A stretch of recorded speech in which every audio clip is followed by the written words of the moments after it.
অব্যাহত আছে স্মাৰ্ট মিটাৰৰ বিৰুদ্ধে প্ৰতিবাদ। স্মাৰ্ট মিটাৰ বন্ধৰ দাবীত মৰাণ নগৰত 2 ঘণ্টীয়া অৱস্থান ধৰ্মঘট ঐক্যবদ্ধ সংগ্ৰাম সমিতি মৰাণৰ। ইতিমধ্যে মৰাণৰ 18টা জাতীয় জনগোষ্ঠীয় সংগঠনে স্মাৰ্ট মিটাৰৰ বিৰুদ্ধে একত্ৰিত হৈ ঐক্যবদ্ধ সংগ্ৰাম সমিতি মৰাণ গঠন কৰাৰ লগতে এলানি প্ৰতিবাদী কাৰ্যসূচী ৰূপায়ণ কৰিছে। স্মাৰ্ট মিটাৰ লগোৱাৰ ফলত পূৰ্বৰ মিটাৰৰ তুলনাত 4 গুণ পৰ্যন্ত বিল বৃদ্ধি হ'ব ধৰিছে, যাৰ বাবে ৰাইজৰ মাজত হাহাকাৰ অৱস্থাৰ সৃষ্টি হৈছে। ইফালে অহা 19 অক্টোবৰত 5 শতাধিক লোকৰ সমাৱেশত প্ৰতিবাদী কাৰ্যসূচী ৰূপায়ণ কৰিব বুলি হুংকাৰ দিছে প্ৰতিবাদকাৰীসকলে। প্ৰতিবাদৰ সময়ছোৱাত মুখ্যমন্ত্ৰী ডক্টৰ হিমন্ত বিশ্ব শৰ্মা মুৰ্দাবাদ, শক্তি মন্ত্ৰী নন্দিতা গাৰ্লুচা মুৰ্দাবাদ, অসম চৰকাৰ হাই হাই আদি শ্লোগানেৰে পৰিৱেশ উত্তাল কৰি তোলে। দৰিদ্ৰ জনগণৰ তেজ শিকোৱা এই স্মাৰ্ট মিটাৰ শীঘ্ৰে বন্ধৰ দাবীত ঐক্যবদ্ধ সংগ্ৰাম সমিতি মৰাণৰ উদ্যোগত আজি 2 ঘণ্টীয়া অৱস্থান ধৰ্মঘট কাৰ্যসূচী ৰূপায়ণ কৰিছো। আৰু এই কাৰ্যসূচীৰ জৰিয়তে অসম চৰকাৰৰ মাননীয় মুখ্যমন্ত্ৰী ডক্টৰ হিমন্ত বিশ্ব শৰ্মা ডাঙৰীয়াৰ লগতে আমাৰ শক্তি মন্ত্ৰী নন্দিতা গাৰ্লুচা ডাঙৰীয়ানীক আমি সকিয়নি প্ৰদান কৰিব বিচাৰিছো। যদি শীঘ্ৰেই এই স্মাৰ্ট মিটাৰ বন্ধ নকৰে আমি অনাগত দিনত ইয়াতকৈ অধিক আমি কঠোৰতম কাৰ্যসূচী ল'বলৈ বাধ্য হ'ম। আৰু দুৰ্গা পূজাৰ পিছতে 19 তাৰিখে অক্টোবৰ 19 তাৰিখে আমি মৰাণ নগৰত প্ৰায় অতি কমেও 5000 মানুহক লৈ আমি এটা গণবিক্ষোভ কাৰ্যসূচী গ্ৰহণ কৰিম। আৰু এই কাৰ্যসূচীৰ জৰিয়তে সমগ্ৰ মৰাণ অঞ্চলটো কিন্তু আমি স্তব্ধ কৰি দিম। কিন্তু তাৰ পিছতো যদি এইখন স্বেচ্ছাচাৰী চৰকাৰে বিশেষকৈ হিমন্ত বিশ্ব শৰ্মাৰ এই স্বেচ্ছাচাৰী বিজেপি নেতৃত্বাধীন চৰকাৰখনক আমি কিন্তু শীঘ্ৰেই অসমৰ পৰা পুলিয়াই পোখাই উৎখাত কৰিবৰ কাৰণে কিন্তু আমি প্ৰতিশ্ৰুতিবদ্ধ। এইখন চৰকাৰ আচলতে অহংকাৰী। অসমৰ জনসাধাৰণে অসমৰ দৰিদ্ৰ জনগণৰ স্বাৰ্থত তেখেতসকলক শাসনৰ বাগজৰী হাতত তুলি দিছিল। তেওঁলোকে কিন্তু এতিয়া দৰিদ্ৰ জনসাধাৰণৰ পৰিৱৰ্তে একমাত্ৰ বহিৰাগত পুঁজিপতিৰ গোষ্ঠীৰ হৈহে ওকালিতি কৰা পৰিলক্ষিত হৈছে। সেয়েহে আমি হিমন্ত বিশ্ব শৰ্মা ডাঙৰীয়াৰ লগতে আমাৰ কাষৰীয়া যে কেইগৰাকী প্ৰতিনিধিক যোগেন মোহন ডাঙৰীয়া, বিমল বৰা ডাঙৰীয়া আৰু চক্ৰধৰ গগৈ ডাঙৰীয়াক আমি এই কাৰ্যসূচীৰ জৰিয়তে সকিয়নি প্ৰদান কৰিছো যে শীঘ্ৰে মৰাণৰ পৰা এই ডকাইত ৰূপী দৰিদ্ৰ জনগণৰ তেজ শিকোৱা স্মাৰ্ট মিটাৰ বন্ধ কৰাৰ ক্ষেত্ৰত তেখেতসকলেও কিন্তু গুৰুত্বপূৰ্ণ ভূমিকা গ্ৰহণ কৰক।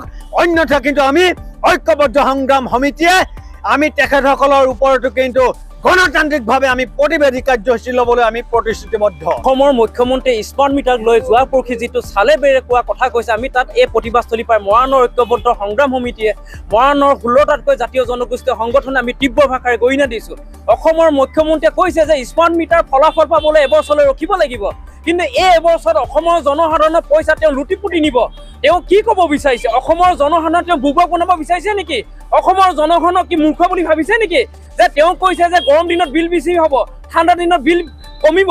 তেওঁ কেনেকুৱা ধৰণৰ কথা কৈছে? অসমৰ এজন মুখ্যমন্ত্ৰী, সন্মানীয় মুখ্যমন্ত্ৰী অসমৰ জনসাধাৰণে তেওঁৰ পৰা আশা কৰিছিল, কিন্তু সেই আশাৰ সময়ত তেওঁ যি ধৰণে অসমৰ ৰাইজক স্মাৰ্ট মিটাৰৰ পৰা পৰিত্ৰাণ পাবৰ কাৰণে, বৰ্ধিত বিল পৰিত্ৰাণ পাবৰ কাৰণে তেওঁ যে এটা হাতত ব্যৱস্থা লোৱাৰ সলনি তেওঁ প্ৰতিবাদকাৰীসকলৰ উপলুঙা ধৰণে তেওঁ যি বক্তব্য প্ৰদান কৰিছে, তাত আজি আমি মৰাণৰ এই ঐক্যবদ্ধ সংগ্ৰাম সমিতি আমি তীব্ৰ ভাষাৰে গৰিহণা দিছো আৰু নিন্দা কৰিছো।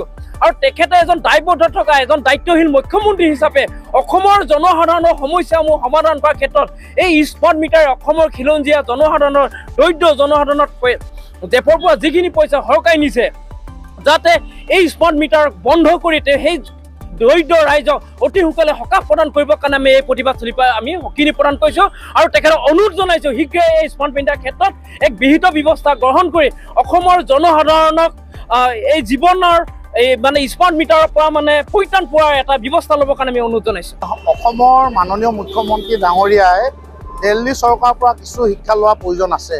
দিল্লীত যেনেকৈ কাৰেণ্ট ফ্ৰী কৰিছে, বাছ ফ্ৰী কৰিছে শিক্ষাৰ্থীসকলৰ কাৰণে, ছাত্ৰ ছাত্ৰীসকলৰ কাৰণে, ঠিক তেনেদৰে অসমৰ মুখ্যমন্ত্ৰী ডাঙৰীয়াই এই স্মাৰ্ট মিটাৰ এইটো বন্ধ কৰিব লাগে।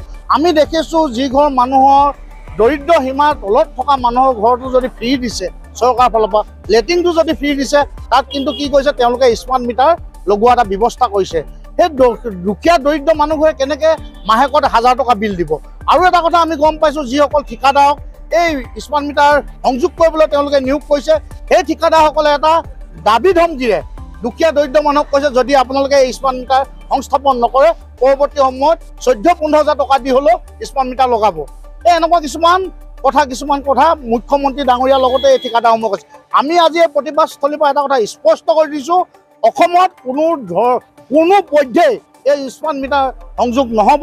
ইয়াৰ বাবে আমি যিমান পাৰোঁ তীব্ৰতা আন্দোলন গঢ়ি তুলিম আৰু আমি মৰাণৰ 18টা জাতীয় জনগোষ্ঠীয় সংগঠনে আজি দুঘণ্টীয়া অৱস্থান ধৰ্মঘট কাৰ্যসূচী ৰূপায়ণ কৰিছোঁ আৰু এই মাহৰ 19 তাৰিখে মৰাণত এক গণবিক্ষোভ কাৰ্যসূচী ৰূপায়ণ কৰিম। তাৰ পিছতো যদি অসম চৰকাৰে এই বিষয়টো যদি সমাধান নকৰে তেন্তে আমি ইয়াতকৈ জংগী আন্দোলন কাৰ্যসূচী ৰূপায়ণ কৰিম।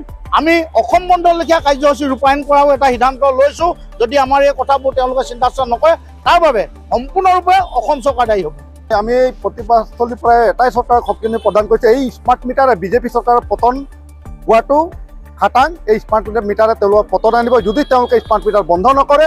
আৰু 19 তাৰিখত যি আমি গণবিক্ষোভ এটা মৰাণত কাৰ্যসূচী লৈছোঁ, এই গণবিক্ষোভ কাৰ্যসূচীত আমি মৰাণ অঞ্চলৰ বৃহত্তৰ মৰাণ অঞ্চলৰ প্ৰত্যেকখন বাগিচা গাঁও অঞ্চলৰ ৰাইজক আমি অনুৰোধ জনাইছোঁ তেওঁলোকে যাতে সিদিনা এই আমাৰ প্ৰতিবাদবাদী কাৰ্যসূচীত অংশগ্ৰহণ কৰি এই স্মাৰ্ট মিটাৰ বন্ধৰ এটা তীব্ৰ প্ৰতিবাদ কৰিব বুলি আমি সকলোকে আমন্ত্ৰণ জনাইছোঁ।